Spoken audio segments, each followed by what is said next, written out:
Hey guys, today we're going to plant some vegetables.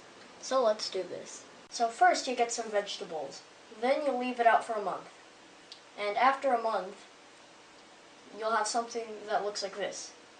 We left it out for 1.5 months, so that's why this is tall. First you get a big bowl of potting mix. Now let's plant.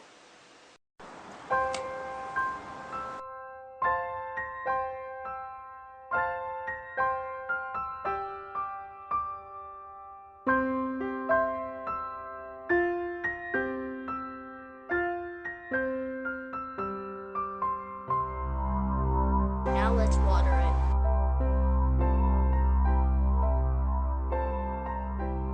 Now let's plant another one.